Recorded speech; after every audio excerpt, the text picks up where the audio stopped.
Today, we're diving into a pretty revolutionary way to think about treating chronic dizziness. It really all boils down to one big choice. Do we just help someone, live with a problem? Or can we actually help their brain build a brand new solution from the ground up? Let's get into it. Everything really starts with this one question. Now, the utricle and saccule, they're these tiny critical motion sensors deep in your inner ear. Think of them like your body's built-in gyroscope. So when they get damaged, you've got a major problem. And that leads to the ultimate clinical challenge. How in the world do you fix broken hardware? The answer to this, well, it's going to change how you think about the brain. So, okay, when one of these core sensors is permanently on the fritz, a clinician is standing at a fork in the road. There's this fundamental binary choice in how to approach the treatment. And it really comes down to two completely different philosophies. And here they are, the two paths. On one side, you've got tolerate corruption. The idea here is to help the brain get used to that corrupted, faulty signal, basically teach it to ignore the static. But on the other side, you've got build new truth. This is about actively pushing the brain to build a completely new balance network, creating a new source of truth from all the other sensors that are still working perfectly. All right, let's start with the traditional approach, the one that's been the standard of care for a really long time. It's called habituation, and it's all about that first path we just talked about. So what is habituation, really? Well, you can think of it as a process of desensitization. The entire goal is to make a patient less sensitive to the dizziness and the awful discomfort that's being caused by that faulty signal from the inner ear. It's like training the brain to just tune out the noise. And this quote, wow, it just nails the limitation of that whole approach. If a person's sense of balance is fundamentally off-center, if they're out of plumb, habituation doesn't actually straighten them out. It just helps them get comfortable with being crooked. You see? It treats the feeling, but it doesn't touch the root cause. Okay, but now for the challenger. This is a completely different way of thinking about the problem, and it's called recalibration. And believe me, this is a much more active and way more ambitious approach. See, recalibration isn't about ignoring a bad signal. It's about building a brand new one.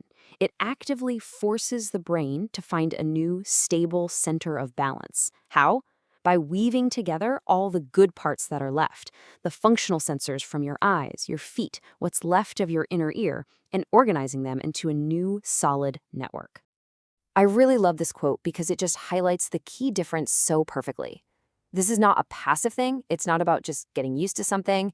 No, this is an active, deliberate process of forcing the brain to adapt, to reorganize itself, and to find a new functional solution that actually works. Okay, so that all sounds pretty incredible in theory, right? But how does it actually work?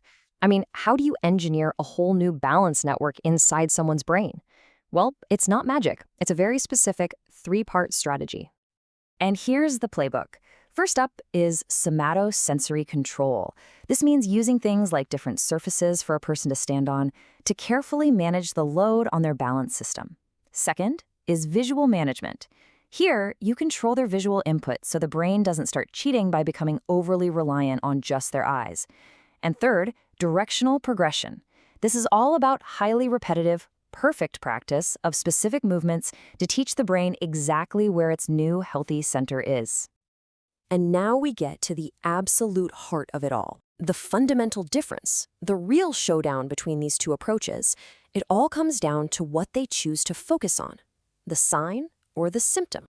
And this slide just lays it all out. With habituation, the focus is on the symptom, that awful feeling of dizziness. So the goal is to desensitize, and the result? You just end up tolerating a corrupted signal. But now look at recalibration. It focuses on the sign, the actual objective, measurable loss of balance. The goal is to reorganize the brain, and the result? You build a new functional truth. So here's the crucial takeaway, the beautiful part of all this. When you focus on fixing the sign, on actually making someone's balance objectively better, the symptom, that feeling of dizziness, it often just goes away all by itself. You fix the root cause and the side effects just disappear. What this all leads to is a pretty profound conclusion. What we're really talking about isn't just a therapy technique. It's a real-world application of one of the most exciting concepts in all of neuroscience, neuroplasticity. The brain's incredible, almost magical ability to change itself. And the scientific principle that makes this all possible is something known as Hebbian learning. It's a really simple but powerful idea. neurons that fire together wire together. Every time you practice something, the brain cells involved in that task fire at the same time.